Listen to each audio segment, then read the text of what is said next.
I already found this article, and I wanted to bring it up on stream real quick. What's the page we're all sharing here? Okay.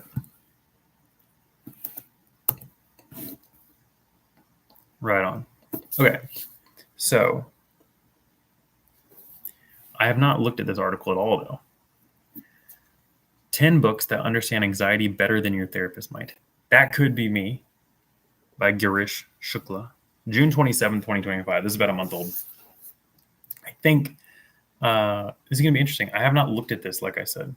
Another article coming from timesnownews.com and a website I'm not familiar with at all until today. But we're going to learn if they know something about mental health that I don't as a therapist. These are 10 books that provide unflinching insights into anxiety and mental health. Told through memoirs, critique. I don't need to read all that. But it says it'll understand anxiety better than your therapist might. So we'll see how well I know anxiety compared to these books. And readers can be the judge of that, I guess. Are those spoilers already? Right on. Oh, look, maybe that's another book here in a minute, or another thing in a minute. Boop. All right. First, We Make the Beast Beautiful by Sarah Wilson. Well, I'll tell you what, for starters, I can tell you with confidence that I don't know this book at all. Wait, what did it just do?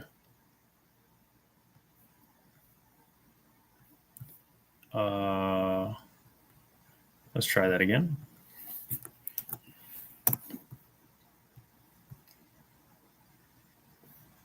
Oh, that cover looks familiar.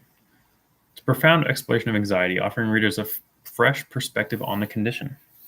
It's a personal journey through anxiety and self-discovery. Okay, so look, already, I'm not going to say I know more about anxiety than her, but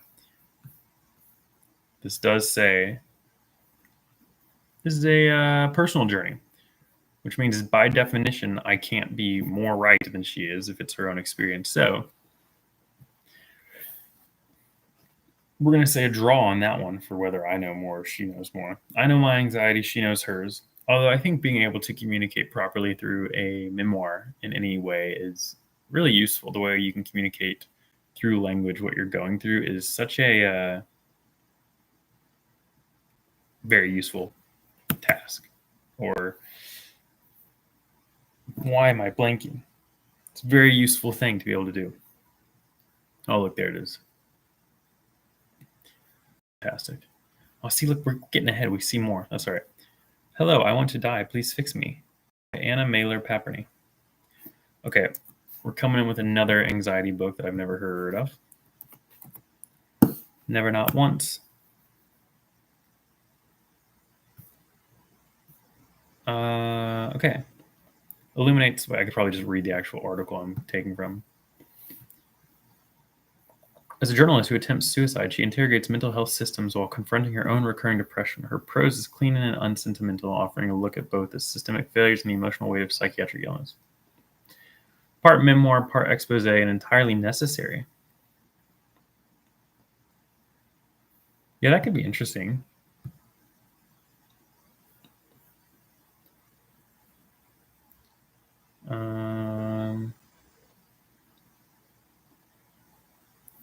Some other stuff I'm reading about. Probably not open my own personal Amazon cart on stream, but that's okay. Cool. Add that to the curiosity list for later. Take it out of the stream. I think that'll take it out. Boom, boom, boom, boom, boom, boom, boom. I think that's interesting. Again, a memoir, you can't say someone knows more when it's a memoir, but I would be curious about her investigation into mental health systems and the expose part. Although this does seem like it talks more about depression. So I'm curious how much in anxiety it gets, or if that was just to fill a list out to 10. Okay. On Edge, A Journey Through Anxiety by Andrea Peterson. Another book I have not heard of. What are we looking at here? And this is a very unfamiliar cover. Life with Anxiety. A Journey Through Anxiety. Examination of the science of anxiety, which afflicts some 40 million Americans. This already seems like it's more research-backed. Oh, wait. Personal story. What is the article say? Health reporter for Wall Street Journal. Oh, so it's going to be investigative journalism. Science behind anxiety while tracing her own history. Oh, and personal. I guess all the best ones are, aren't they? They're a bit of both.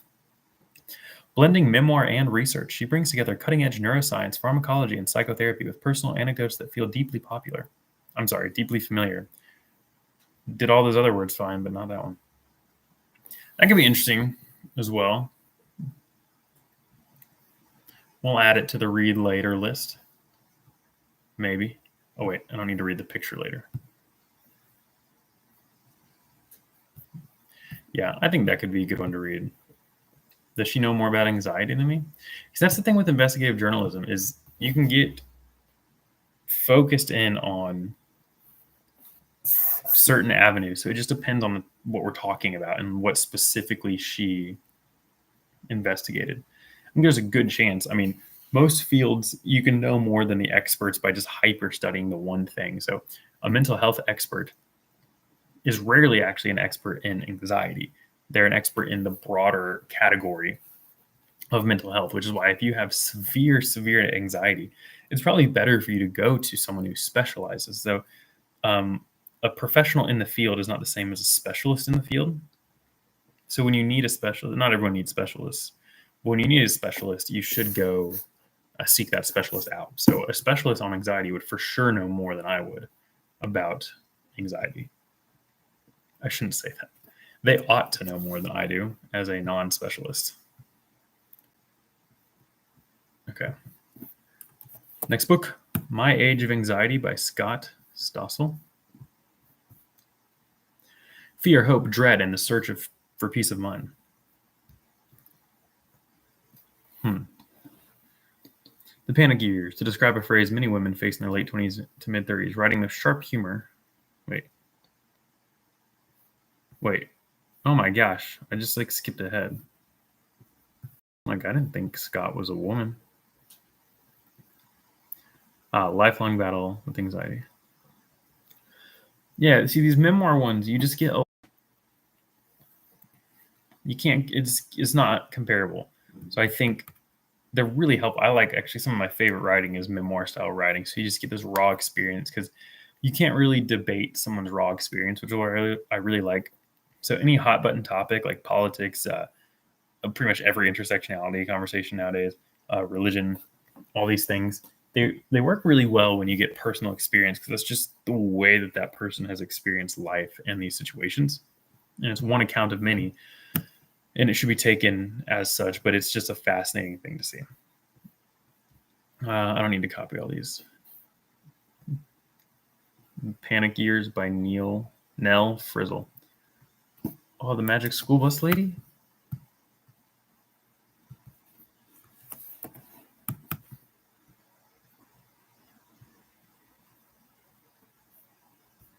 Is that her? That's not the Magic School Bus Lady. That's a bummer. Maybe she's a good writer, though. The Panic Years. Okay.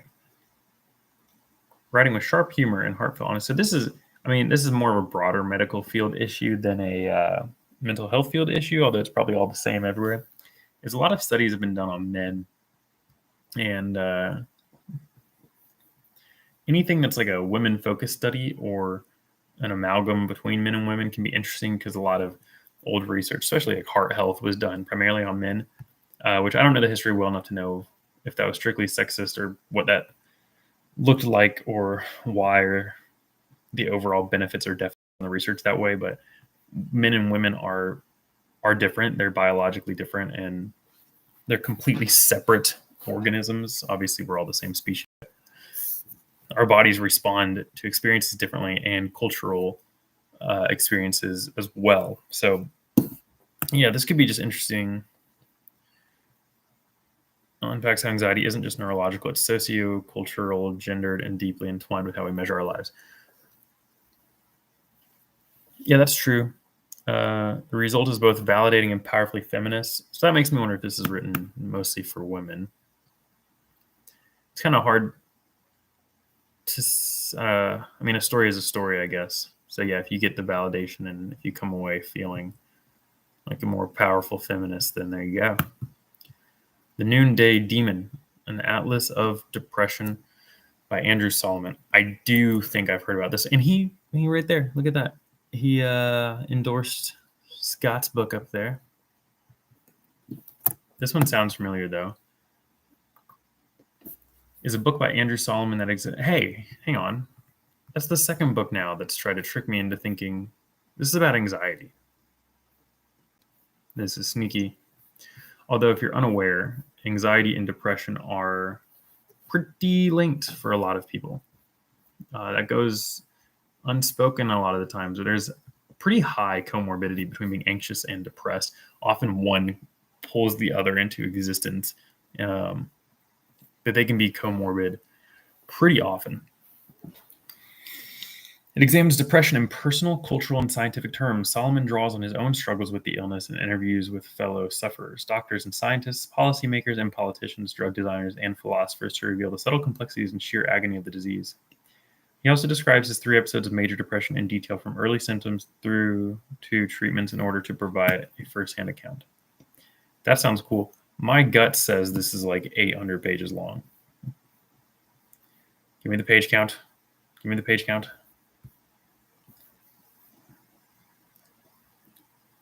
What's the page count? Dun, dun, dun, dun, dun, dun, dun, dun, dun, dun, dun, dun. Noonday Demon.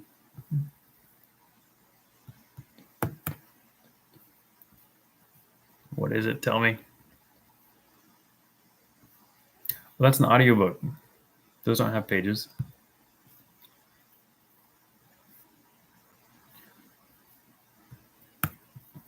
What are we looking at? What are we looking at? 688 page paperback, 576 hardback.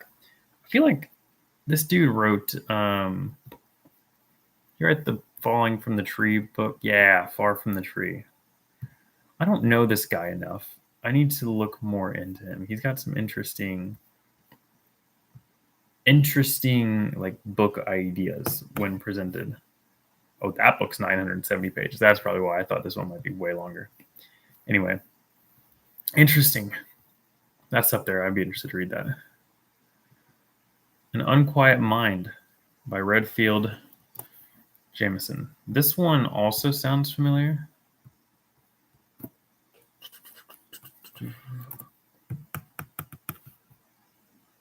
Oh, yeah, I've seen that cover. Yeah.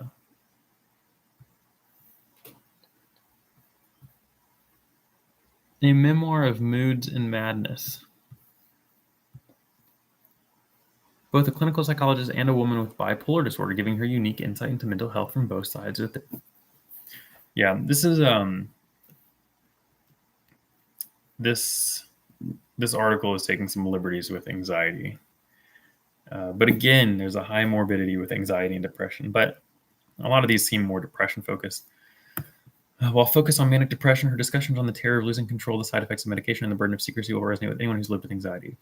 Yeah, but that's more of like a side effect to the depression, which is not underpinning it. It's just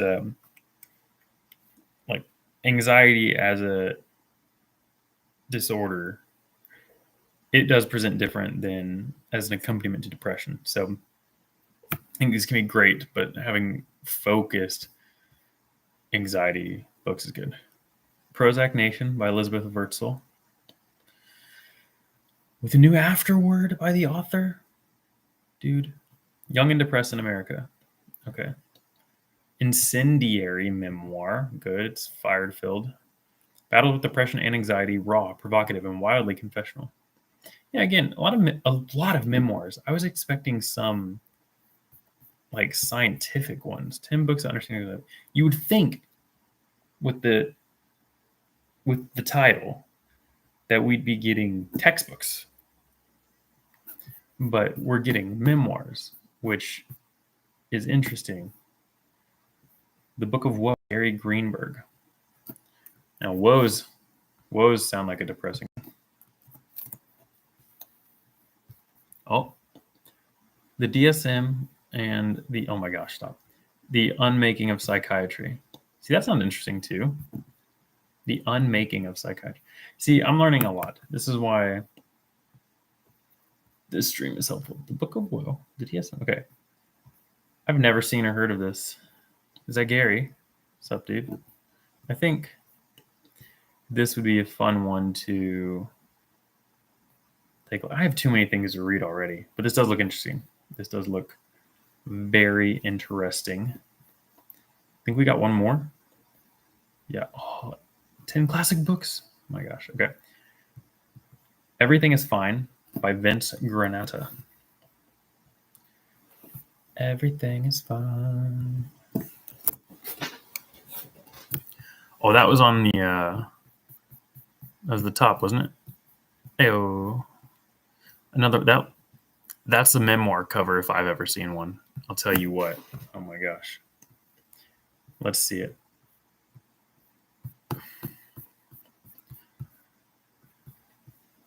The devastating memoir. My gosh.